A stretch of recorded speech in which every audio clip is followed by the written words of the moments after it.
galera, que sentimento de merda, hein? Seja bem-vindo ao canal Futebolaço, eu sou o Dieguinho. Sentimento, né? Porque dia não, todo dia é uma dádiva, agradecer a Deus por a gente ter uma nova oportunidade de viver, seguir nossos dias, mas confesso pra vocês que hoje foi difícil, tirei até o dia aí pra descansar um pouco. Essa semana pra mim foi muito puxada, direto indo pra jogo, podcast, minha correria aqui, então deu uma segurada, foi duro digerir tudo que aconteceu ontem, fui dormir já 4 e pouca da manhã, vocês viram a hora que eu tava gravando o vídeo do pós-jogo pra vocês, mas a vida tem que seguir. Mas antes da vida seguir, vamos discutir bastante nesse vídeo aqui a noite inesquecível negativamente, ou a noite de horrores, noite trágica, enfim, escolha o título do filme que você queira colocar no dia 16 de março de 2023. Enfim, a bola tem que seguir, então vamos discutir o que aconteceu ontem. Antes disso, pedir para você deixar o dedo no like no começo do vídeo que me ajuda. Se for novo aí no canal, se inscreve, ativa o sininho das notificações, segue minha conta pessoal lá no Instagram. Muito obrigado, a gente bateu 25 mil seguidores lá. E também te lembrar, você que não baixou o aplicativo da OneFootball ainda, vai lá, baixa, é incrível. Além de você ter notícias do futebol brasileiro, europeu e sul-americano, você consegue assistir ao vivo e de graça os jogos do Bayern de Munique, lá no campeonato alemão. Todos os jogos da Bundesliga você vê lá de graça. Você pode personalizar o aplicativo também com o seu clube do coração. Você vai lá, marca o Vascão, vê toda a notícia do Gigante da Colina. O aplicativo manda a notificação na tela do seu celular. Baixa o OneFootball. O OneFootball é parceiro do canal Futebolaço. O link tá aqui, ó, na descrição do vídeo, no primeiro comentário fixado. Bom, muita coisa pra gente discutir e falar. Meu pós-jogo foi bem longo. Acho que eu já falei bastante. Quem quiser ouvir a minha opinião sobre e ainda não ouviu, recomendo voltar no pós-jogo. Vamos deixar o Barbieri falar um pouco mais aqui, porque as explicações têm que vir por parte do treinador. E o primeiro questionamento que foi feito ao Barbieri ontem na coletiva, que eu estava presente, era o seguinte: explica pra gente essa eliminação pro ABC. O que aconteceu e também o quão essa eliminação precoce na Copa do Brasil atrapalha o planejamento do Vasco para a sequência da temporada. A gente está falando aí de premiação, mais jogos decisivos para amadurecer essa equipe. Então o Barbieri vai fazer um balanço aí do porquê, na visão dele, aconteceu a eliminação ontem e também o que essa eliminação precoce impacta para a sequência da temporada do Vasco da Gama. Olha, eu acho que o que eu consigo é te apontar fatores que sem dúvida nenhuma contribuíram para esse resultado, que é um resultado decepcionante para o torcedor, como é para nós também, sem dúvida nenhuma. Nós estamos frustrados. Eu só ia substituir isso da explicação, porque eu não vou te dar uma resposta simples para algo que não é simples. Não é segredo para ninguém que a gente não conseguiu fazer um grande jogo, nós não conseguimos criar como habitualmente a gente cria. Isso tem a ver com a postura do adversário, é um direito e mérito deles, de terem se fechado bastante, de ter diminuído bastante os espaços. A gente tentou, mas não conseguiu. Eu acho que a gente vem numa sequência de decisões. E quando eu digo sequência, porque antes do último jogo, os 2 jogos anteriores também já eram decisões. A gente entrou no primeiro jogo contra o Flamengo pelo estadual quase com uma decisão, a gente precisava da vitória para classificar. Depois, em poucos dias, era importante a gente ganhar do Bangu para ter a vantagem. Foram 2 decisões, depois nós enfrentamos o Flamengo e agora uma decisão. Eu acho que essa sequência, sem dúvida nenhuma, contribuiu para que a gente não tivesse no melhor momento. A gente apresentou algum desgaste. E a gente não pode esquecer que a gente continua nesse processo, que eu tenho que bater nessa tecla, que é de construção, que é de formação. O André estreou tem quase uma semana, o Capasso estreou tem 2 semanas ou menos. O Marlon iniciou um jogo agora pela primeira vez na temporada. O Luca voltando. São situações que não favorecem que a gente esteja no melhor momento, mas eram situações que a gente tinha que fazer, tinha que usar. Então a gente continua nesse processo, mas volto a repetir, sem dúvida nenhuma, a expectativa nossa como elenco, como grupo, também era maior do que o que se apresentou hoje e a gente sai decepcionado, chateado, frustrado. Eu acho que nós como clube, eu não estou falando só de mim, estou falando nós como clube, a manifestação, enfim, até da própria direção, a gente nunca escondeu que a prioridade é o Campeonato Brasileiro, né? É a grande competição, é a gente procurar chegar da melhor forma. O que a gente vinha e eu vinha construindo com os jogadores é que a Copa do Brasil, justamente por ser um campeonato eliminatório e você ter menos jogos, possibilitava que a gente pudesse chegar mais longe, a gente precisava estar bem nesses momentos, mas hoje a gente não esteve bem. Eu não acho que vai ter um impacto para a sequência do Campeonato Brasileiro, mas é uma frustração que a gente fica e tem que usar como aprendizado. De uma próxima partida eliminatória a gente tentar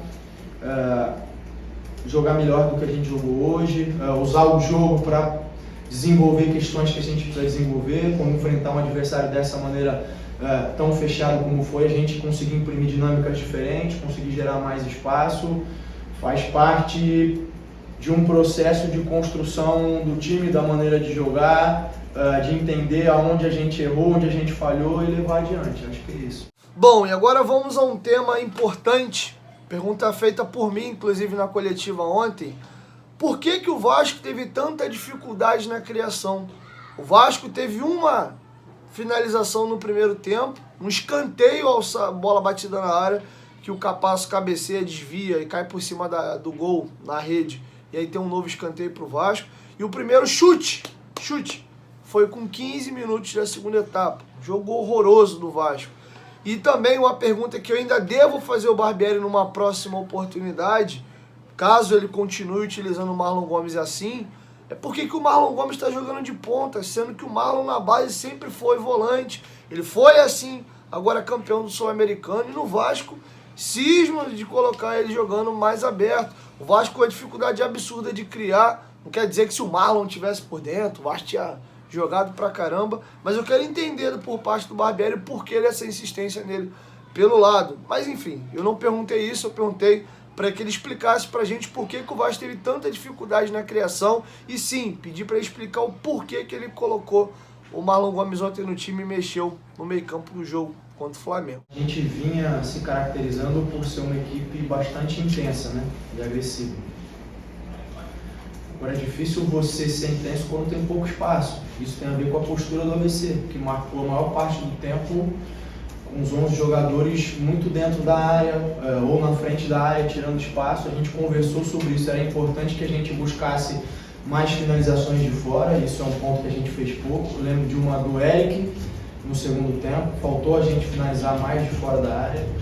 Faltou a gente conseguir chegar com mais gente, a gente estava descendo muita gente para tentar construir melhor, mas não estava conseguindo chegar com esses mesmos jogadores nas bolas cruzadas. Em alguns momentos a área ficou mais vazia do que poderia e deveria, porque muitas vezes você não consegue aproveitar o primeiro momento do cruzamento, mas as segundas bolas também são perigosas, os rebotes, a gente não conseguiu imprimir essa dinâmica.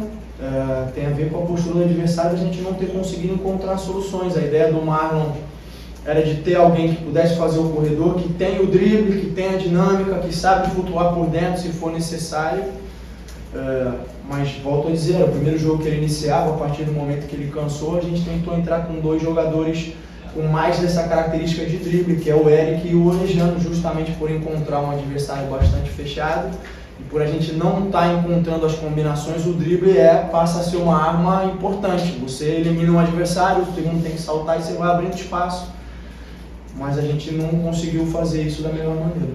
Bom, para finalizar, a grande polêmica, os pênaltis, penalidade máxima para o Gigante da Colina.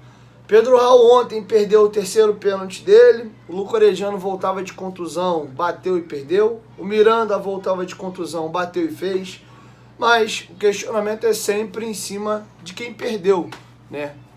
Mas enfim, vamos lá. O Barbieri foi questionado sobre qual foi o processo decisório para montar a lista dos batedores, ele vai dar algumas explicações, e também por que o Pedro Raul bateu, e bateu como o quinto na ordem de batedores do Vasco, já que ele vinha de 2 pênaltis perdidos. E também se houve uma conversa com ele depois do jogo, né, porque ele estava muito abatido. E também ele vai ser questionado sobre a questão da escolha do Luca Orediano, né? Enfim, então vou deixar com vocês o Barbieri dando detalhes, a opinião dele sobre essa questão da polêmica que foi criada ontem com as penalidades máximas perdidas pelo Vasco. O pênalti do Luca Orediano e principalmente o terceiro pênalti consecutivo perdido por Pedro Raul, que eu trouxe para vocês ontem aqui no canal e falei no pós-jogo. Até chegar no Vasco, 9 pênaltis batidos, 8 gols feitos. Chegou no Vasco, o negócio desandou. Bateu 3, perdeu os 3. Tanto no Botafogo como no Goiás, ele não perdeu nenhum pênalti. Todos os pênaltis batidos nessas 2 equipes ele fez. Chegou no Vasco, o negócio desandou. Mas enfim, vamos ouvir o técnico Maurício Barbieri falando dessa polêmica dos pênaltis. Olha, a gente sempre treina as penalidades em véspera de jogo, a gente sempre avalia aqueles que estão batendo melhor ou não. Até por isso a gente colocou outros jogadores na frente, entendendo esse contexto do Pedro. E se o Pedro não fosse o quinto, talvez o único jogador que a gente tivesse ali de uma hierarquia um pouquinho maior seria o Léo, que é um zagueiro que bateu depois do 6º pênalti, fez. Então assim, eu não gostaria de entrar assim, devia ter sido esse ou aquele, porque aí eu tô fazendo avaliação em cima do que aconteceu, né? O Pedro é um camisa 9, é um jogador acostumado a fazer gol, é um jogador acostumado com esses momentos. A gente fez um levantamento dos jogadores de aproveitamento, não só do aproveitamento dos pênaltis, mas aqueles que tinham batido em decisão e tinham acertado, e o Pedro é um deles. Ele já tinha batido pênaltis em decisões e tinha acertado, assim como o Miranda, que entrou mais no final porque era um bom batedor, o Nenê, o Puma e assim por diante.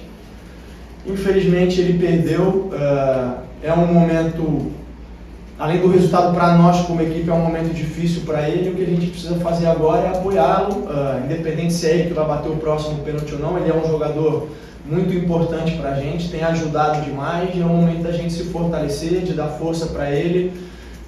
Conversei com os jogadores, eu acho que de uma maneira geral, mesmo a gente não fazendo um bom jogo, nós fomos uma equipe que buscou o resultado, buscou atacar, buscou enfrentar o adversário, que veio uma postura defensiva e é direito deles. Acho que isso por si só traz um elemento, vamos dizer assim, de injustiça, porque a gente procurou jogar, procurou buscar, procurou tentar atacar, mesmo que não tenha feito da melhor maneira.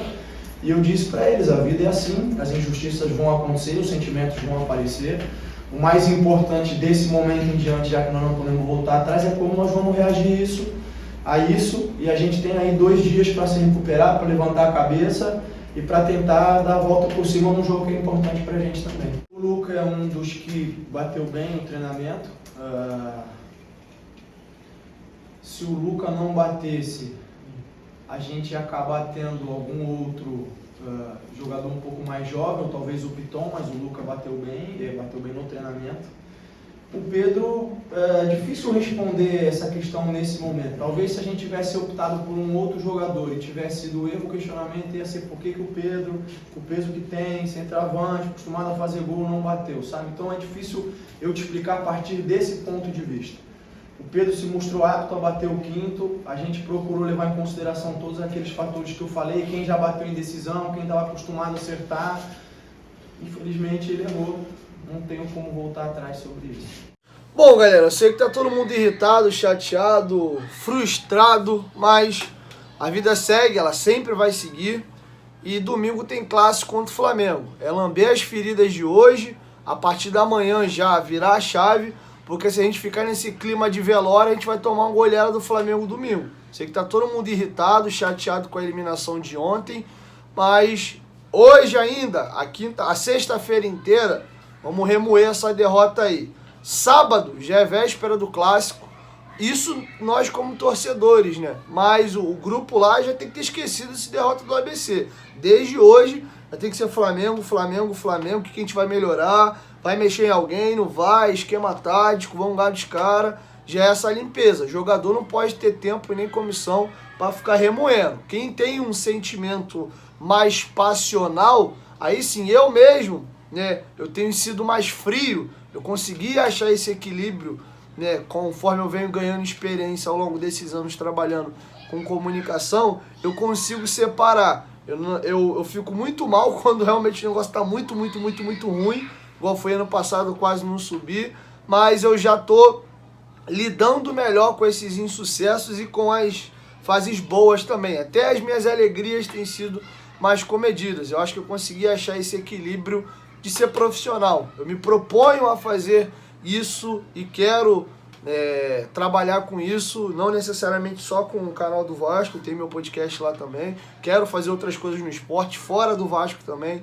Enfim, então eu tenho conseguido achar esse equilíbrio emocional. E do torcedor já é mais difícil você cobrar. Ontem eu vi uma galera ensandecida, puta. Teve até um cara que veio, eu desci, né, pra poder ir pra coletiva. Eu falei, mano, vou dar uma esperada aí, a galera tá meio irritada. Vou esperar esvaziar um pouco. Aí quando eu fui fazer o trajetinho pra passar, pra ir lá pra...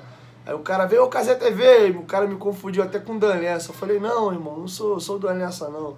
Aí ele, porra, vamos cobrar os caras lá. Eu falei, pô, irmão, tu tá me atrasando, eu vou pra coletiva agora. Aí ele, não, fica tranquilo aí e tal. Aí me soltou lá e tal. Aí tinha uma galera exaltada, atacando um troço. Eu passei por trás do micro-ônibus da polícia ali. Já passei a grade e fui lá pra coletiva. Então assim, a galera perde a linha, fica realmente puta e tal. Tem uma galera que bebe, eu não bebo. Então o cara também já bebeu um pouco, tá irritado. Então enfim, é complicado. Mas a gente tem que manter a tranquilidade, beleza? Então é isso, galera. Talvez mais tarde eu volto com mais uma edição. Se não, 5 da manhã sobe o primeiro vídeo aí para compensar a questão do horário, tá bom? Lembrando que amanhã já é véspera de clássico. Vamos acabar de lamber as feridas hoje, a partir de amanhã. Pensamento positivo, temos que reverter um placar, a gente perdeu o jogo da ida, o empate pra gente não serve, mas qualquer vitória também, tamo dentro. Venceu, tamo na final, beleza? 1, 2, 3, futebolaço, tamo junto, família. E mais provavelmente às 5 da manhã eu volto com a minha primeira edição. Tamo junto.